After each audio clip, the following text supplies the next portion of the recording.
And I wrote everything down in my little notebook. It's filled up. So I guess about lunch. Did you take a lunch? Oh, we got enough food back there. So we're going to have a wonderful time in the Lord's Day.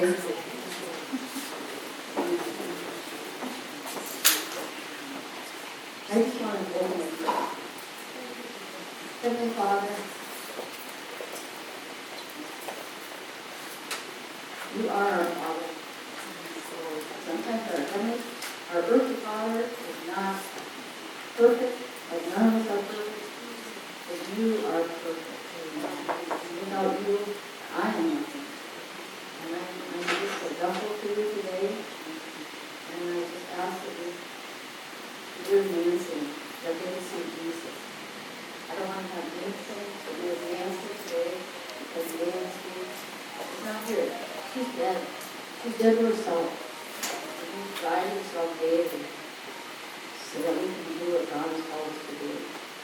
So Father, I just ask that your Holy Spirit would come, lead, guide, and direct in everything I say and do. And I just thank you for what you're about to do at this meeting.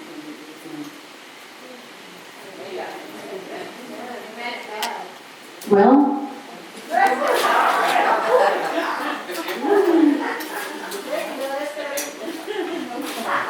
that's the amplified version. Actually, this week I had some windows installed in my house. I have kind of a sore throat, so I started getting kind of hoarse. I had to actually sleep in a different place because the smell was so strong. I had some allergies. And yesterday I came back to my little place that I stayed at overnight because it was so strong, the smell. But the windows were supposed to be put in a month ago, but here we are. So then I came home yesterday to find my whole closet on the floor. Everything was on the floor. I said, you know, Satan, you are not going to win. I'm not going to get ugly, crabby, all mad because it was like mess. The sheetrock was pulled off the walls and everything was laying on the floor. I'm just going to have my neighbor guy come and help me put it up, and he came over, fixed it up, and everything was just fine. And there's been a few little curveballs, you know how many of those curve guys, and so, you know what? It's our choice to deal with it or not. And it's all up to him for what we're going to do. Well, I'm from Minnesota, and then yesterday we received 12 inches of snow. And it was just don't get snow on me. But I came from a family of 9, very, very dysfunctional, and they used rhythm to keep from having more babies because they're very Catholic. And we were all the rhythm masters. I got rhythm, I got music. And there were 9 of us. And as I was growing up, I was very, very shy. I would hide behind my mother's leg because I was so shy. And my dad used to call me a dummy. And after his period many times, so I can't do anything right, and everybody done it. And so I started doing that. And we didn't want dumb. And so I was, for a long time, I was dumb. And then finally I realized, you know what, I'm not dumb. I just want to chance. And so then, growing up in an alcoholic home, my parents owned a bar all my life. My mother left their bar to my 2 sisters, and they to this day are running it. And I have a sister that's an alcoholic, and she lives a life like that. And she wasn't too bad because she doesn't know she's missing on. And then as I grew up, I kind of got into partying myself. And that was kind of fun. And then I met my husband at a party. And we had lots of fun. We drank quite a bit. And he was also an alcoholic. And if I would have kept drinking, I would have been a real good alcoholic. Because I had free access to all the beer and liquor that I wanted.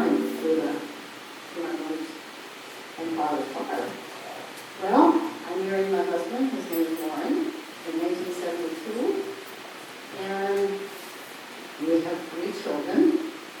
Barely Shannon and Rachel. And they all are grown. And we have a family of their own. I have 8 grandchildren. I have 7 girls and 1 boy. Can you imagine? The oldest granddaughter is 16 now. She's driving. And she's driving her mother crazy and father. You know, that's how teenagers are. And then, after Lauren and I met, and then we got married, we had a lot of problems. He was in and out of treatment 3 times, and we had a lot of struggles.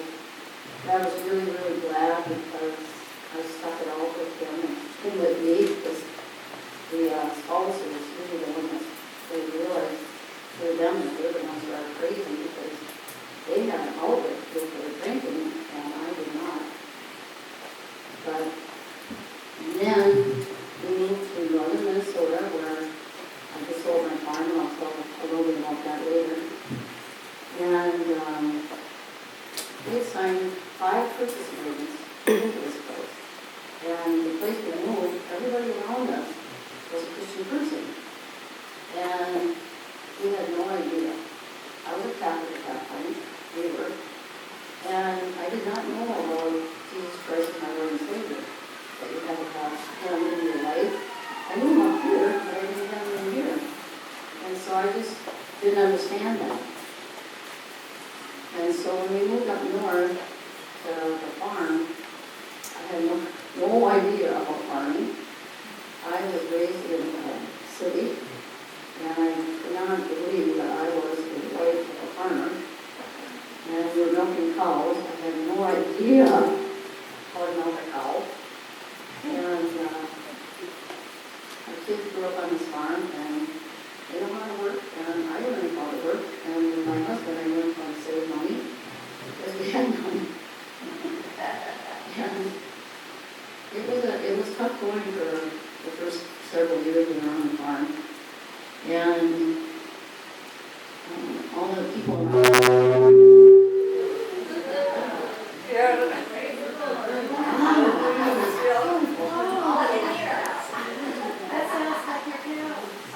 That's what it was. The cow was really funny.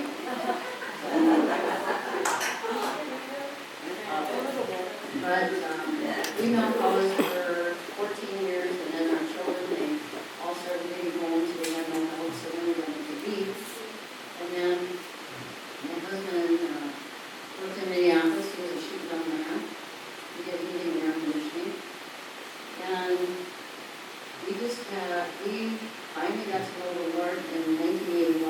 He cut his leg with a chainsaw. And God spoke to him and told him that he needed to know him personally. He called out to God, and he cut his kneecap, had to have 200 stitches in the knee. And so he called out to Jesus to help him, and he just really gave his heart to the Lord. I was then about a month later. He didn't even tell me that. So about a month later, he shared that neighborhood gathering we had, and they were talking about Jesus, and the lady threw a picture on the board, how you would God was over here, and we are over here, and to get over that valley to Jesus, is what separates us from our sins. The only way we can get to God is through Jesus Christ. And it just made so much sense to me that night. The light bulb finally came on that I need to know Jesus as my Lord and Savior. But he knew Jesus first. And I thought, oh, I was much more cool than he was, so I figured I should know Jesus first. Didn't have that. But he was a mighty man of God. He passed away in 2008. That's 5 years ago now. And he had cancer of the lung. He did not smoke. He got into asbestos on the job. And he just went home to be with Jesus. And then in 1995, I became the president of Women's Aglow. It used to be Women's Aglow and only Women could go. But now we got to get these men rolling. And I like to see the men in here, and it's great.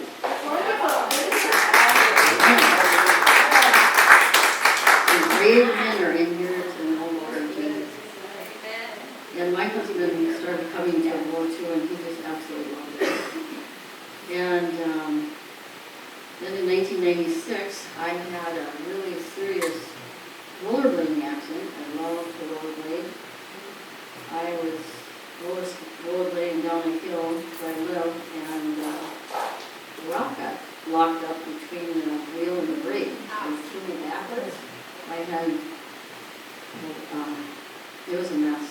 I was taken by ambulance to the hospital, and I had a concussion. I had 200 stitches in the back of my head, and they didn't think I was going to make it because it was very serious. But then, when I was up in the x-ray room, it was just totally amazing. I saw an angel, and the angel, I saw the doctor, and then the angel was right behind the doctor, and the angel told me very softly, he said, "Nancy, you're going to be okay." And then he disappeared. And it was after that that I started getting better, because I told my husband, he was on the cities where they took me by ambulance to get sewed up and do a CAT scan, and when they found that fluid on my brain, they thought, that's very serious. And so we had 12 prayer groups praying for me because it was very serious. And the next day, when we did a second CAT scan, and the fluid was all gone. Wow. That's how powerful our God is.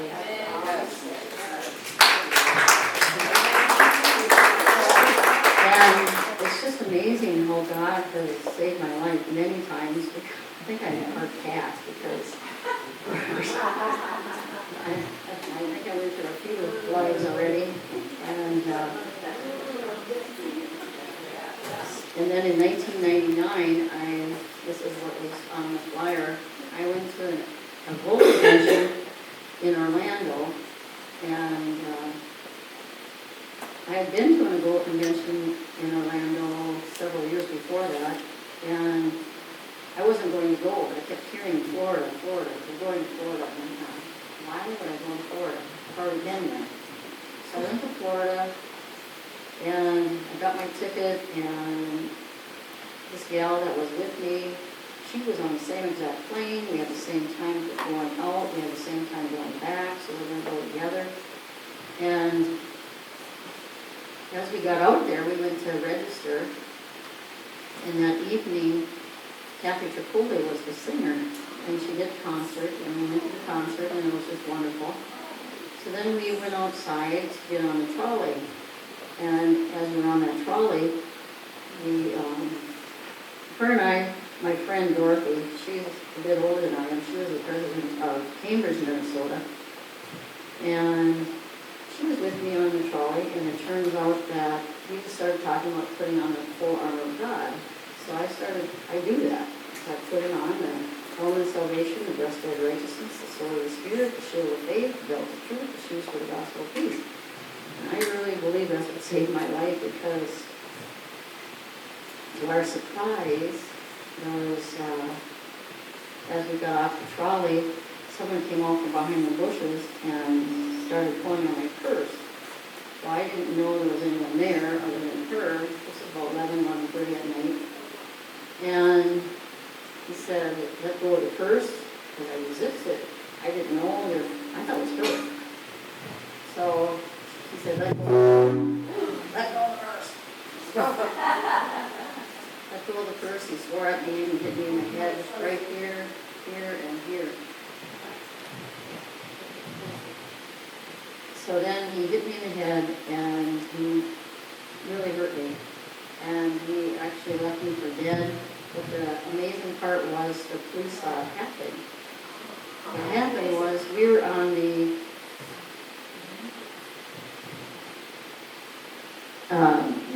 trolley. Then the kids were in a car following the trolley because they wanted to steal my purse, somebody's purse. So then the police were following the kids, were following the trolley. And then the police, as these kids came into the parking lot, the police went up and did a U-turn, and it was already happening by then. So I was down on the ground, I was in a pool of blood, I had brain fluid coming out of my head, and I was just an absolute mess. Well, my friend went to get help, and no one would open their door at that hour. I was screaming and she screamed and no one helped us. And so, I mean, it was within minutes that police were there. We thought it was more bad people.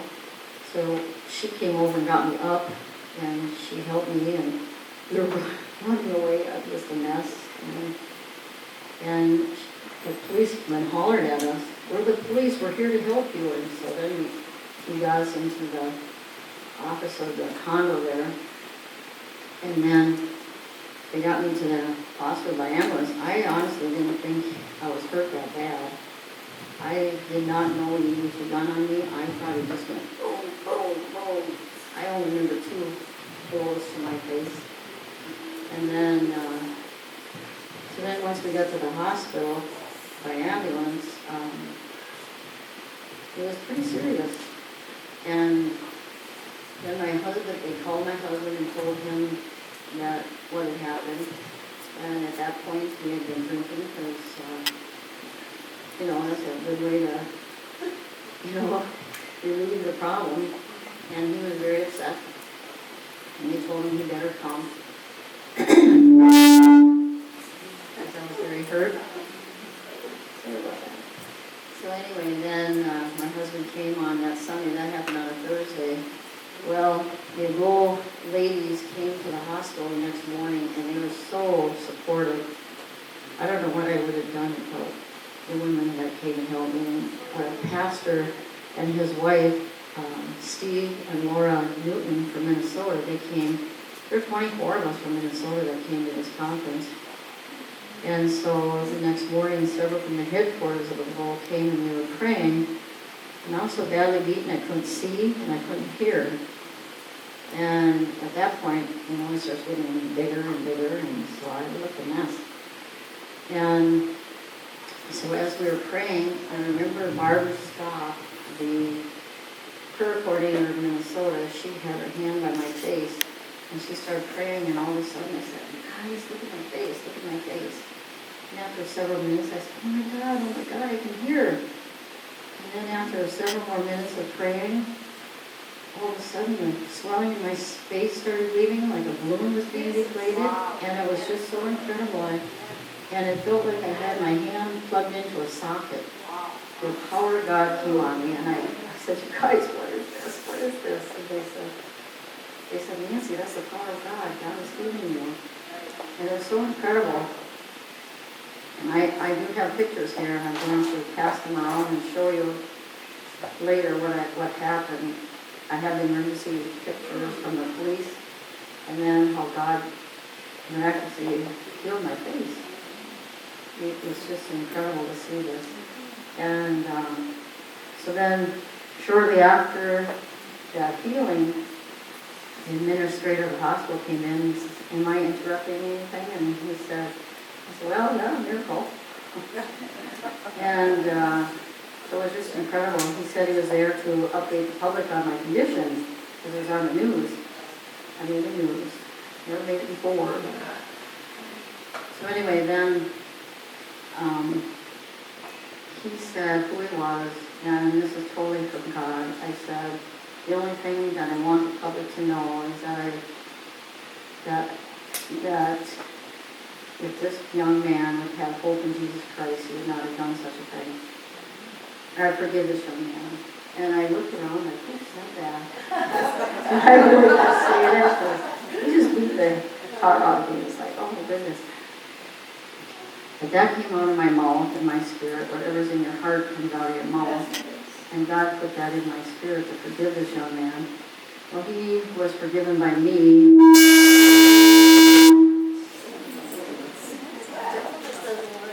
So it turned out that then I had to have a 3-hour surgery. They cut me from here over to here because they thought my retina was detached.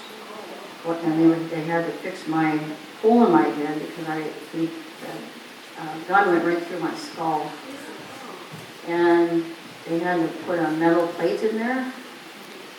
So then when they had that open, they were going to fix the retina. The retina was not damaged. It was my optic nerve.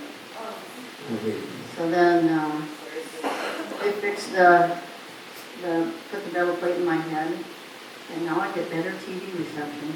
Over here, honey. Over here. Over here. We were kind of getting sick.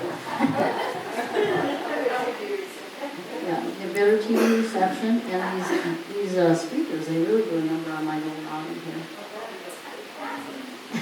I think it's causing interference with the metal plate. But it took me about a year to get my recall part of my brain back. It was very stressful, and a lot of stuff went on. But so many people called and asked if I would be willing to share my story, my testimony, how God saved my life, because it really spread through our area. And I got hurt like this, and God saved my life. And then before leaving Florida, I was in the hospital for only 5 days. And that's right there. And then I was in Florida for 9 days, and then my family, and they all came down there. Well, that was 13 years ago. And at that point, I paid $170 round trip for my ticket, and my family bought tickets for $90. God just made a way with it too, because we didn't have a lot of money at that time. And so it was really wonderful that God provided for us. So I came back, and then the doctors here in Florida told me that according to their knowledge, I probably would never be able to hold a job down because of the head injury I had. That I probably wouldn't be fully here. I'd report low the rest of my life, But I'm not. I'm very smart now. I think I'm back to normal, but I'm not sure. I think normal is the setting of your dryer, right? What is normal? Who is normal in me? My God supplies all my needs according to His riches. And so then I went to the eye doctor, and at that point, I was absolutely blind in my right eye. And they checked my right eye and told me that, the vision was 20 over 100 at that point. And it wasn't good. And he told me that if my vision comes back at all, it was going to take a long time. I said, no, my God's healed my face, and my God's going to heal my eye. And he looks at me like, yeah, right. So a month later, I went back again, and he checked my eye again, and he told me that, he said, that's amazing. He said, your eye has improved. It's now 20 over 70. It improved 30 points in 1 month. Yes, that was good. And then my doctor in Minnesota told me that because Florida has a victims compensation for people. Probably every state does, but I got money. I got money from the state of Florida. I put it down on a nice little convertible. So that was really nice. Thank you, Jesus. I got me a little convertible. And then I am a hairdresser, so I get to tell everybody about my Jesus. And I told everybody that sat in my chair, and if they wanted to get out early or leave, I said, oh no, I'm not done yet. Wait till I'm done. We're going to get done. We have to sit for 2 hours. So they didn't get away from me without hearing what God had to say. And then, I'm no different than anyone in this room. And God just uses us to bring glory to His name. And a friend of mine, she wrote a get well card to me, and she told me about her accident, and she said it was nothing like the one I had. She said God told her that He knew God allowed this to happen because He knew it was about something. He knew He trusted you to bring glory to His name. And I thought, why did God use me? But it's an amazing thing how God uses all of us if we're willing to do what God has called us to do. Amen. And, when you get healed like this, it's just such an incredible thing that happens that I want to tell everybody if they want to listen, because it's so incredible to know who our Jesus is. And that's the only way I got through all of this that I've been going through. And then in 2004, I went up to the Strawberry Christian Retreat in Minnesota, and I worked for the Christian retreat there. And I am a professional clown also. I think Wendy mentioned that. And I do a clown ministry up on the Indian reservation, and nobody up on the reservation knows me as Nancy at all. They know me as Peaches. I just want to show you what Peaches looks like. Just hang on one second.